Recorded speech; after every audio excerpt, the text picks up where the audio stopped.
Isso não é um vídeo motivacional, mas pode ser o vídeo mais motivacional que você já ouviu.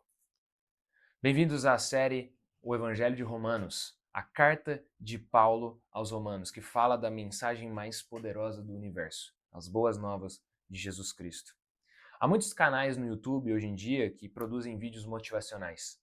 Eles fazem edições perfeitas, thumbs criativas e produzem conteúdo inspirador, com frases marcantes, talvez um fundo musical bem chamativo, cativante e cenas de filmes assim no fundo épicas, como Rocky Balboa ou outro ator famoso performando de forma incrível, fazendo de tudo para que o ouvinte seja motivado a continuar, talvez continuar na academia, continuar nos estudos, continuar no relacionamento, continuar buscando os seus sonhos, melhorando sua autoestima, ou até mesmo se desenvolvendo mais no seu dia a dia.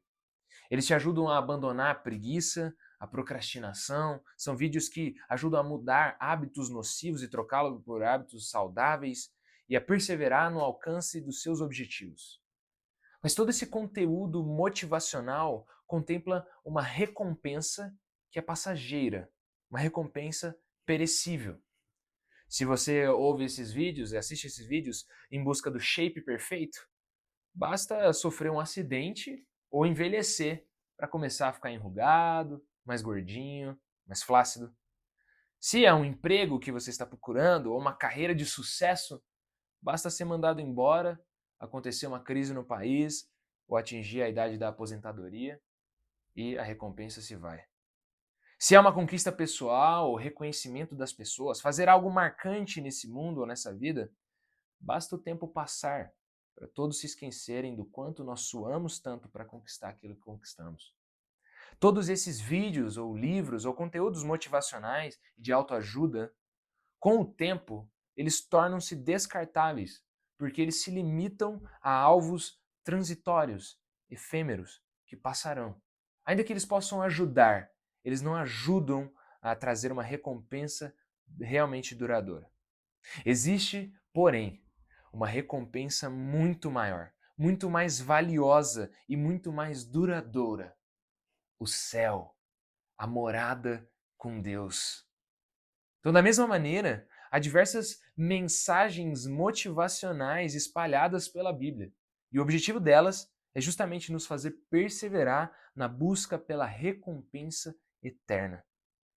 Uma dessas mensagens motivacionais, talvez a mais marcante em toda a Bíblia, está em Romanos capítulo 8, os versos 31 ao 39, que é a continuação do nosso texto. Nesse trecho, nós encontramos 5 motivadores para os desmotivados na jornada da fé. 5 razões pela qual você deve perseverar. 5 motivos para te motivar. O primeiro é, se você está se sentindo com medo, o versículo 31 de Romanos 8 diz que Deus é por nós. Olha comigo. Que diremos então à vista dessas coisas? Se Deus é por nós, quem será contra nós? Quando Paulo fala que Deus é por nós, ele está querendo dizer que Deus é a nosso favor, ou Deus está do nosso lado. É primeiro preciso parar e entender quem são os nós aqui. Definitivamente nós não está se referindo a todas as pessoas do universo. Porque se você viu o contexto da carta aos Romanos, Paulo está falando que o nós aqui se refere ao versículo 30, o versículo imediatamente anterior. Os nós aqui são os predestinados, chamados, justificados e glorificados. Ou seja, são aqueles que são amados por Deus, os salvos em Cristo Jesus, os crentes verdadeiros, os cristãos, aqueles que nasceram de novo, que têm um novo coração. A Bíblia diz em 1 João, capítulo 4, verso 18: No amor não existe medo, pelo contrário, o perfeito amor lança fora o medo. Portanto, para os crentes em Jesus, se Deus é por eles, quem será contra eles? Se Deus é por nós, por que temer? Se você está com medo, eu quero motivar você. Você crente em Jesus, você não precisa ter medo. Se Deus é por você, quem será contra você? Imagine como você sendo um garoto sofrendo bullying de uns coleguinhas da escola. Todo dia, depois da aula, sofre bullying, é desmotivado, vira chacota para esse menino e esse menino bate em você. Agora imagina que você tem um irmão mais velho. Esse irmão mais velho é muito maior do que esse bulinador. E aí você chama ele. E aí ele chega. No final da aula, aquele menino que vai lá e bater em você, ele vê o seu irmão mais velho atrás de você. E ele sai correndo. É a mesma coisa com os crentes. Se Deus é por nós, quem será contra nós? Segundo motivador, está no versículo 32. Você está se sentindo ansioso? Não se preocupe. Deus nos dará todas as coisas de que precisamos. Olha o versículo 32. Aquele que não poupou o seu próprio filho, mas por todos nós o entregou, será que não nos dará graciosamente com ele todas as coisas? A ideia aqui, precisamos parar para entender. Ele não está falando que Deus dará tudo que nós queremos. Ele está dizendo tudo que nós precisamos. O que o crente precisa realmente? Ele precisa do quê? Para viver. Ele precisa das coisas básicas, como comida, roupa, casa. E ele precisa da salvação. Ele precisa de Cristo. Deus está falando que ele vai prover o necessário para sermos salvos. Ainda que nos falte roupa, ainda que nos falte comida, ainda que nos falte conforto, ainda que nos falte casa, Deus nos dará tudo o que precisamos. Por quê? Porque o raciocínio é o seguinte: se ele deu o seu próprio filho, como ele não vai dar o restante das coisas? Ou seja, se ele deu o que há de mais precioso, o que há de mais difícil de se dar, como ele não vai dar coisas mais fáceis? O raciocínio é do maior para o menor. Imagine um jovem que vai para uma faculdade particular e é a melhor do país. E ele é sustentado pelo seu pai. O pai desse jovem é um pai super rico e amoroso, sempre longânimo e solícito, generoso. E aí esse jovem está lá na faculdade e aí ele sente fome nos intervalos das aulas. Só que aí ele começa a ter receio, fica com medo de pedir dinheiro para o seu pai para comprar um salgado na cantina. Ele está com medo de que o pai não vá aceitar esse pedido. Mas que medo tolo! Por que ficar ansioso? É um pai amoroso e tem toda a condição de dar o dinheiro para ele. Ele já fez algo muito mais difícil, que é ter dado a faculdade para ele fazer. Por que ele não daria um salgado? É o mesmo raciocínio de Paulo aqui. Se ele já nos deu Cristo, como ele não nos dará as demais coisas? Jesus disse em Mateus capítulo 7, verso 11. Ora, se vocês que são maus sabem dar coisas boas aos seus filhos, quanto mais o Pai de vocês que está nos céus dará coisas boas aos que lhe pedem. Portanto, por que ficar ansioso, crente, com seu saldo na conta bancária? Ou com seu desemprego? Ou com seus dilemas não resolvidos? Com a sua solteirice? Ou talvez com a sua dificuldade de ter filhos? Com seus conflitos no casamento? Com a situação política no seu país? Se você está ansioso, eu quero te motivar. Deus lhes dará todas as coisas de que você realmente precisa. Terceiro motivador, versículos 33 e 34. Está se sentindo culpado? Quem intentará acusação contra os eleitos de Deus? Quem os condenará? O versículo 33 e 34 falam justamente sobre isso. O versículo 33 fala sobre a justificação. É Deus quem os justifica.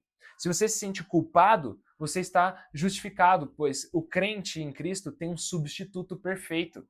Quando o Pai olha para o crente em Cristo, ele não vê os pecados do crente em Cristo, não vê suas falhas, ele vê a perfeição, a boa conduta, as boas obras de Jesus, o homem perfeito. Da mesma maneira, o versículo 34 diz que os crentes não podem ser condenados, pois existe alguém que morreu por eles, ou melhor, que ressuscitou e que agora, nesse exato momento, intercede por eles como seu advogado diante do Pai. Ele é o único que podemos dizer que roga por nós.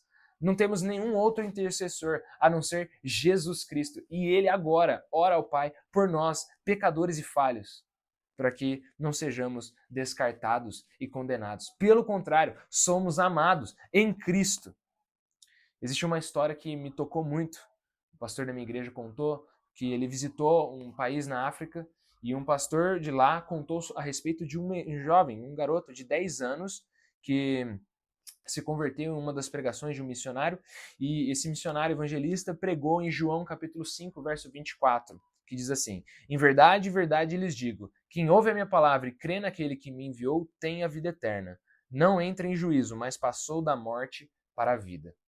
Então ele se converteu. E aquele menino chegou em casa, né, com aquele versículo, e aí, antes de dormir, começou a pensar, e aí ele foi tentado pelo diabo. O diabo parecia dizer para ele: Ah, mas você desobedeceu os seus pais, você não é um cristão verdadeiro. Aquele garoto então pegou e leu João 5:24. Aquele que crê naquele que me enviou tem a vida eterna, não entra em juízo, mas passou da morte para a vida. E foi dormir. No dia seguinte, o diabo tentou ele de novo e disse: Mas você mentiu, Deus não perdoou você. Ele leu de novo João 5:24. Em verdade, lhes digo que quem ouve a minha palavra e crê naquele que me enviou tem a vida eterna. Então, foi dormir. No dia seguinte, o diabo de novo acusando o menino e disse: Você é um pecador, Deus nunca vai perdoar você. Então, o menino perdeu a paciência e disse: Seu diabo, escuta aqui uma coisa. Aqui em João 5:24 diz que se eu crer em Jesus eu tenho a vida eterna. Se você não sabe ler, o problema é seu, não meu. E foi dormir e nunca mais se sentiu culpado de novo. Você está se sentindo culpado? Corra para Cristo. Em Cristo não há mais culpa para aqueles que creem nele. Quarto motivador. Você está se sentindo sozinho? Nada pode te separar do amor de Cristo. Versículos 35 e 36 dizem: Quem nos separará do amor de Cristo? Paulo vai citar vários motivos pelos quais achamos que poderíamos ser separados de Cristo. Tribulação, angústia, perseguição, fome, nudez, perigo, espada. As piores coisas que poderiam, teoricamente, nos separar de Cristo, não podem nos separar. Ele diz mais enfaticamente dos versos 38 e 39 que nem a morte nem a vida, ou seja, nem o pior inimigo que é a morte pode nos separar de Cristo. John MacArthur disse que o máximo que a morte pode fazer é entregar o crente aos braços do seu Salvador. Nem as potestades e principados, aqui a ideia é, nem Satanás pode separar o crente de Cristo. 1 João 5,18 diz que o maligno não pode tocar nos crentes. Sim, nada pode separá-los do seu Senhor. E também no versículo 39 diz que nem altura, nem profundidade, nem qualquer outra criatura pode nos separar do amor de Deus. Nem mesmo eu e os meus pecados posso me separar do amor de Deus que está em Cristo. Nem os meus inúmeros fracassos, nem a minha inconstância e fraqueza espiritual. Você está se sentindo solitário? Você, crente em Cristo, nunca estará sozinho. Nada pode te separar do seu Salvador. Ele vai levá-lo a salvo, carregará você nos braços até a cidade celestial. E o quinto e último motivador. Você está se sentindo derrotado? O versículo 37 diz que você é mais que vencedor por aquele que te amou. Em todas essas coisas, somos mais que vencedores. Quando você olhar ao seu redor e tudo que você vira é desânimo, pecado e dor, você será tentado a achar que Deus não te ama. Mas você precisa se lembrar que você é amado, não por causa das circunstâncias da sua vida, mas por causa da cruz de Cristo. Pelo que ele fez, Jesus venceu. Jesus venceu Satanás. Jesus venceu o mundo. Jesus venceu o pecado. E Jesus venceu a morte. E em Cristo, nós também vencemos com ele. Todos esses 5 motivadores são para você, crente. Você precisa ouvir essas motivações para você perseverar, para receber a recompensa eterna. Mas eu já vou avisando, se você não se arrependeu dos seus pecados contra o seu Criador e você não confiou somente em Jesus como seu Salvador pessoal, nada disso pode te motivar. Porque nenhum desses 5 motivadores se refere a você. Você então tem toda a razão para se sentir com medo, ansioso, culpado, sozinho e derrotado. Por quê? Porque se Deus é contra você, quem é que será por você? Portanto, hoje é o dia de você se arrepender e confiar em Jesus para a sua salvação. Hoje é o dia de você encontrá-lo. E eu vou repetir o que o garoto leu em João 5:24. Em verdade, lhes digo, quem ouve a minha palavra e crê naquele que me enviou tem a vida eterna. Não entra em juízo, mas passou da morte para a vida. Que Deus te abençoe. Até o próximo vídeo.